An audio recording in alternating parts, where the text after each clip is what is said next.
Bine v-am găsit, bine v-am regăsit, dragilor din Zodia Capricorn, oriunde v-ați afla. Iată-ne din nou împreună la o nouă lectură generală pentru perioada cuprinsă între 22-30 septembrie, deci practic ce a mai rămas din această primă lună de toamnă. Și apropo de asta, pe 22 cred că avem echinocțiul de toamnă, deci avem toamna în mod oficial, 21 sau 22. Bun, așa că, dragilor, toți cei care aveți soarele, luna, Venus, ascendentul sau oricare alt aspect astral important pentru voi din harta voastră natală și care are legătură cu Zodia Capricorn, această lectură este de asemenea și pentru voi. Un lucru important care de fiecare dată vă rog să țineți cont, este totuși o lectură generală. Voi, după cum bine știți, alegerile, deciziile pe care voi le luați vă construiesc propriul viitor, așa că vă rog să luați decât acele mesaje care rezonează cu voi. Restul lăsați-le să zboare în univers, pentru că sigur sunt pentru alte energii, care într-o mai mică sau mai mare măsură au o legătură cu Zodia Capricorn. Și acum să trecem la începutul acestei lecturi, să vedem Lenormandu ce ne spune. Dragii mei, este foarte interesant aici, indiferent că sunteți doamne, indiferent că sunteți domni, se pare că există o reușită alături de o persoană importantă din viața voastră. Că este, nu știu, reușiți într-un fel sau altul, o să luați o proprietate împreună, ori să aveți parte de o anumită reușită, dar mie mi-apare aici cu partenerul, cu cineva important din viața voastră. E ca și cum mai spune, lucrul ăsta nu se poate realiza unul fără celălalt. Pentru că mi-apar atât energii masculine cât și energii feminine. Este ceva, o realizare importantă care se face pur și simplu în duet. Haideți să vedem ce ne spune și tarotul. Ce vine pentru dragii mei din Capricorn în perioada 22-30 septembrie, inclusiv, atât pe plan profesional, financiar sau sentimental. Sau poate că unii dintre voi, dacă nu vorbim de o proprietate, putem vorbi de o stare de bine în pereche sau o stare de bine lângă o persoană specială. Da? În care voi vă simțiți în siguranță, care vouă vă dă siguranță. Asta e ce ne spune Lenormand. Acum haideți să vedem ce ne spune și tarotul. Da, se pare că pentru unii dintre voi pe partea profesională, în ciuda faptului că nu sunteți voi tocmai mulțumiți, v-au rămas, ca să zic așa, puține resurse, oriceva v-a necăjit, oriceva v-a afectat la locul de muncă, ori poate în propria voastră afacere ceva nu a mers conform planului și sunteți destul de necăjiți, destul de decepționați în acest moment, pentru că acest ceva nu a ieșit pe cât ați fi crezut voi de bine, e un pic de pesimism care vă cam blochează, poate chiar și un sentiment de vinovăție, de ce nu? Nu e exclus și asta. Parcă sunteți atât de decepționați încât nu mai vedeți și părțile pozitive. Și mie așa cum îmi place să vă spun de fiecare dată, chiar dacă ele nu se văd în momentul respectiv, pentru că e intensitatea durerii, intensitatea decepției, intensitatea aia negativă care ne cuprinde în momentul X,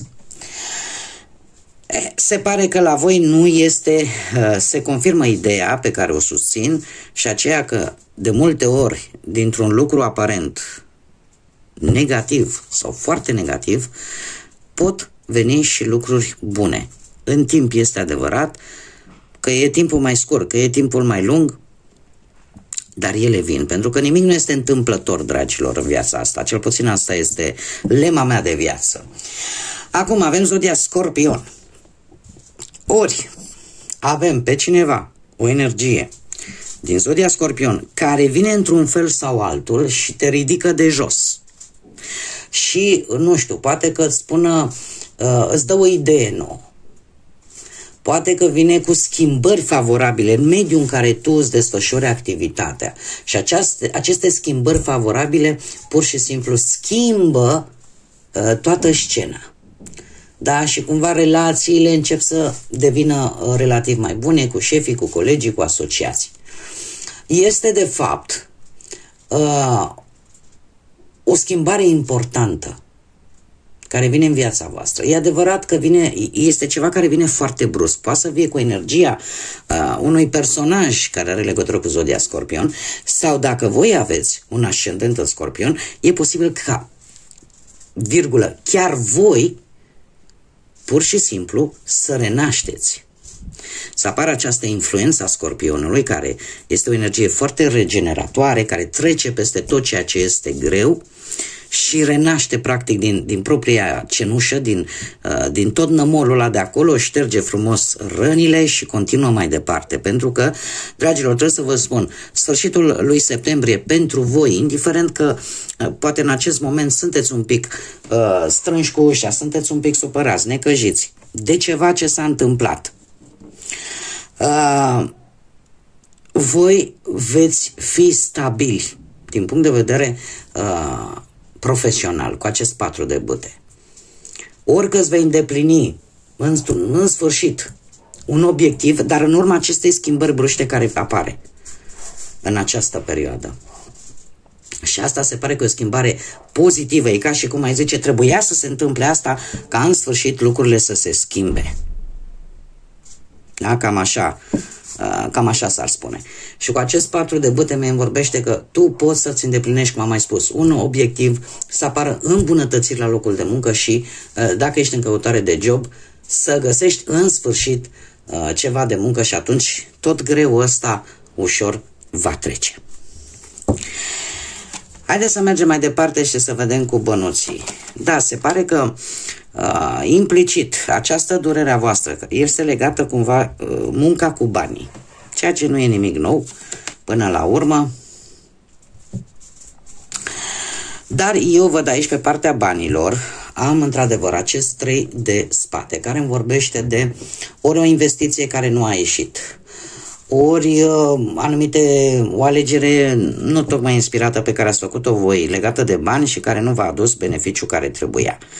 Am de asemenea zodia Berbec aici, dacă rezonează cu careva dintre voi, care îmi vorbește de o energie. Aici haideți să ne lămurim. Dacă aveți un ascendent, de exemplu, în Berbec, e posibil ca voi să începeți să fiți un pic mai organizați. Sau situația să fie de așa natură încât să vă oblige să fiți mai autoritari în ceea ce privește banii și coordonarea lor, sau să fiți mult mai organizați, să aveți o atitudine mult mai disciplinată când e vorba de bani și apare într-adevăr și o atenție mărită la tot ceea ce se cheltuie în casă. Adică nu se mai lasă lucrurile așa la nivelul hazardului. Acest 8 de monede vine cu ideea că poți primi posibil să se rezolve ceva din punct de vedere legal, dacă nu vorbim de un personaj sau de o energie, vorbim de situația în care împăratul vine cu ori un proces legal, ori ceva pe parte financiară. Dar în mare parte, eu zice că e o reușită. O reușită care vă va duce cumva, nu știu, ori să primiți un ajutor bănesc pe care voi oricum îl așteptați, ori să se rezolve o anumită temă materială la un proces legal. Dar este vorba despre o îmbunătățire în general. Ce se întâmplă cu acest 3 de spade și care ar fi, nu știu, sfatul acestui 3 de spade este să lăsați orgoliul la o parte. Sunt momente în viață în care, într-adevăr, trebuie să ții de mândria ta personală, dar sunt momente în viață în care cumva, indiferent că e mândrie, că e afurisenie, dar trebuie să fie echilibrate. Dar din câte văd eu aici, este benefic pentru voi. Și chiar dacă voi în acest moment suportați consecințele unei alegeri un pic greșite, asta este în viață, știți cum e, că decât să-ți pară rău că n-ai încercat, rămâi cu regretul ăsta toată viața și dacă aș fi încercat și dacă aș fi făcut. Ai un mare semn de întrebare pe care îl vei purta în cărcă toată viața, mai bine încerci, asta este, îți asumi, îmi iese, nu-mi iese, asta e. Da? Dar cel puțin știi că ai încercat și de aici, de regulă, când faci lucrul ăsta, îți asumi anumite riscuri, sunt lecții învățate. Sunt lecții învățate. De fapt, viața asta este. În viață, când vorbim de viață, vorbim de lecții. Hai să mergem mai departe. Haideți să vedem pe partea sentimentală, cei care sunteți deja implicați într-o pereche. Dragilor, dragi,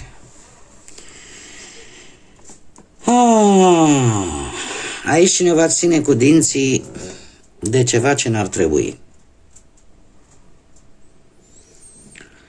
Există o situație relativ, aș zice, stabilă. Ea zice că este o situație un pic destul de complexă. E vorba de un atașament bolnăvicios față de, ori voi față de perechea voastră, ori perechea voastră față de voi. Total nesănătoasă. Total nesănătoasă și trebuie să vă spun un lucru. Aici o încredere se va pierde. Ori că voi vă pierdeți încrederea în persoana de interes, ori persoana de interes își pierde încrederea în voi. Aici trebuie adaptat pentru că deja vorbim de două energii. Există lucruri care nu se spun, care se țin ascunse și care pe voi cel puțin or să vă bage și mai tare în ceață. Nu știu dacă zodia Pești vă spun ceva. Cert este că până la sfârșitul lui septembrie lucrurile se vor schimba în relația voastră. Apar schimbări bruște, veniri, plecări. Acum suntem bine, acum nu mai suntem bine. De ce? Pentru că aici se ascunde ceva. Aici ceva nu se vorbește, nu se discută. De obicei, cu acest 7 de spade, eu aș spune că poate să fie vorba într-adevăr și de minciuni,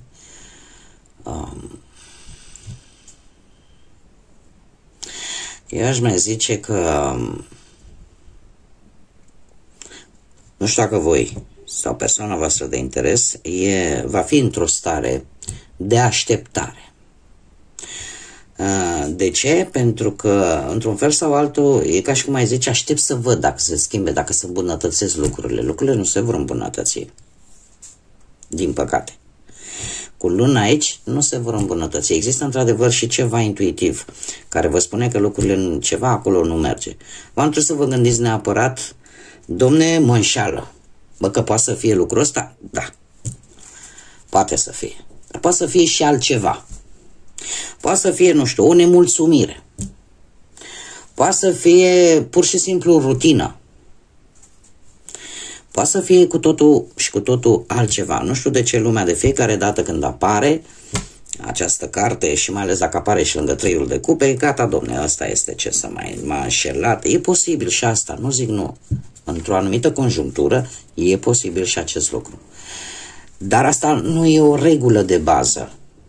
Poate să fie vorba de lucruri care nu se spun din N motive. Da? Și o lipsă de comunicare în pereche este deja un lucru negativ, care de obicei duce la discuții, la certuri, la neînțelegeri. Sfârșitul acesta de septembrie pentru voi va fi unul destul de încețoșat, destul de nesigur. E posibil să tot auziți tot felul de persoane băgărețe care bârfesc, stai că spun eu care e adevărul primordial. Este cineva aici conflictiv, în general. este cineva care tot caută iz de ceartă, iz de scandal. Eu nu pot să vă las așa, hai să mai punem. Da, și din păcate voi veți da birul cu fugiții. Voi, și nu zic într-un sensul rău al cuvântului, dar voi la un moment dat veți zice, știi ce, ia, hai gata, luați o pauză.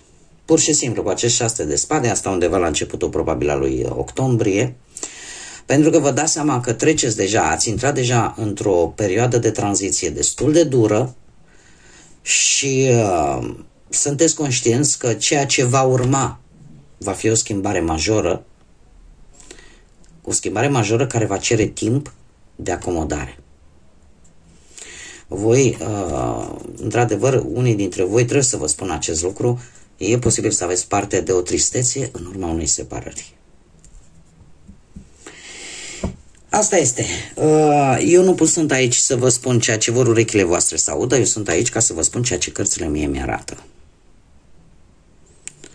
Nu îmi place să fiu ipocrită și să vă spun numai lucruri wow, pentru că, de fapt, din aceste lucruri negative învățăm foarte mult. Asta pentru cei care, desigur, se regăsesc cu aceste mesaje. Haideți să vedem cei singurei. Foarte interesant, deja avem 2 de 2. 2 de 2. Avem un 2 de spade, un 2 de cupe și un cavaler de monede. Puteți fi voi, dacă voi sunteți o zodie de pământ, dar de asemenea poate să fie și alte zodii de pământ, Taur sau Fecioară. Acum, începem cu începutul. Acest 2 de spade îmi vorbește de opțiuni. Opțiuni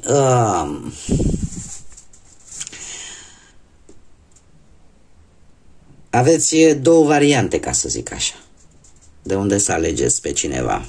Orică sunt 2 persoane în interesul vostru pe plan sentimental, orică sunt 2 persoane interesate de voi și voi la un moment dat trebuie să luați o decizie. Ce fac? Stânga, dreapta? Încotro mă duc? Încotro mă îndrept? Ce necesități am? Ce vreau în relația mea? Este într-adevăr o decizie pe care, paradoxal, e ca și cum există și o teamă de consecințe, pentru că cumva inima îți spune ceva, mintea îți spune altceva, e ca și cum ți-ar zice, știi, ai văzut ce ai pățuit acum nu știu cât timp cu cutărică. Asta e rațiunea, este logica.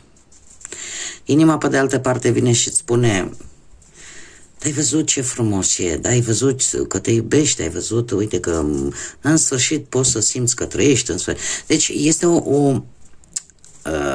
cum să spun eu, un antipol, așa, o contradicție, da, între ce spune rațiunea și ce spune mintea.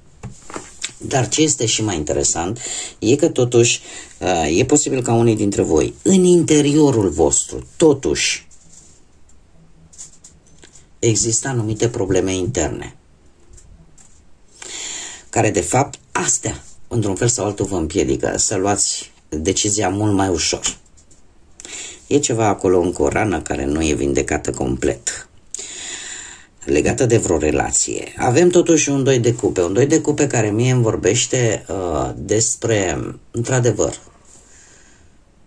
o opțiune a unei iubiri pasionale, emoționale, senzuale, plină de atracție, plină de pasiune, plină de emoții și care are toate, cum să spun eu, premizele să devină o relație în adevăratul sens al cuvântului. Este probabil oricineva dintr-o zodie de pământ, la fel ca și voi, Taur, Fecioară sau Capricorn, sau voi veți fi hotărâți efectiv să ieșiți în întâmpinarea acestei relații, noi relații care se preconizează la orizont. Că o veți face încet, o veți face. De ce? Pentru că voi știți, poate aveți o decepție mare încă în suflet, poate aveți o anumită teamă în suflet. Tocmai de aceea intervine și această îndoială și această indecizie și, cum să spun eu, e un cumul de factori în mintea voastră, care cumva unele vă împiedică, altele încearcă să vă împingă înainte. Dar astea provin tocmai pentru că există ceva nevindecat la voi. Probabil într-o relație anterioară. Că vă veți mișca înaintea acestei relații care vă poate împlini, da. O veți face chibzuit, da. O veți face încet și asta e adevărat. Veți schimba forma de a face lucrurile, da. Pentru că cumva probabil că mulți dintre voi sunteți genul de persoane care vă place într-un fel sau altul să vă onorați compromisul. Și aveți acest caracter destul de responsabil atunci când luați o decizie. Așa că veți ieși într-adevăr în întâmpinarea acestei noi relații, dar o veți face așa cu pași mici, cu răbdare, nu vă veți grăbi, tocmai pentru că, cum am mai spus, sunteți mult mai precauți decât în mod normal. Haideți să vedem ce mesaj, ia uite, deja s-a întors, ia să vedem ce mesaj important vreau să zic am pentru voi în această perioadă și avem numărul 22, care este un număr maestru, dragilor. Este un număr maestru care ne vorbește de a lidera, de a conduce, de faptul că trebuie să știți și să vă dați seama că aveți potențial. Este ceva ce va veni în viața voastră care vă va impacta. Dar acest impact care îl va avea asupra voastră va fi ceva de durată. Ce ne spune acest mesaj? Avem muntele și spune în felul următor. Trebuie să știi că ești protejat, așa cum vei face față tuturor provocărilor, obstacolelor care vin în viața ta, dar tu rămâi cautelos, cauteloasă, adică rămâi, cum să spun eu, ce lapsus am. Ideea care este că, într-un fel sau altul, tu știi că ești protejat și că poți face față oricărui obstacol care apare în viața ta, dar în același timp trebuie să rămâi prevăzător, prevăzătoare. Da? Adică nu ieși exact cum bine am văzut, foarte cautelos, așa, foarte atentă, da?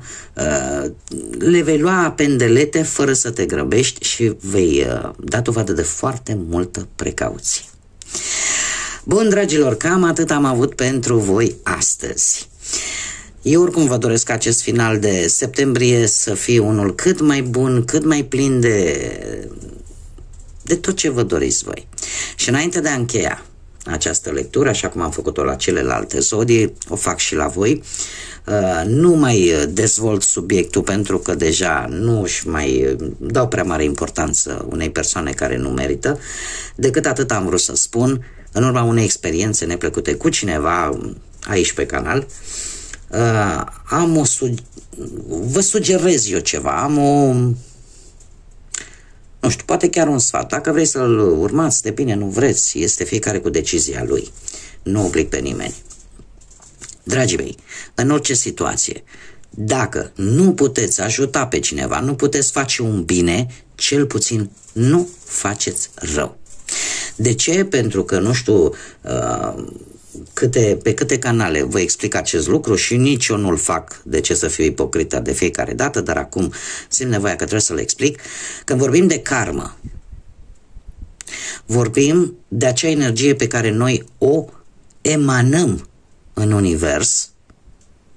Ea la un moment dat se întoarce la noi, dar se întoarce cu o încărcătură de 2-3 ori mai mare.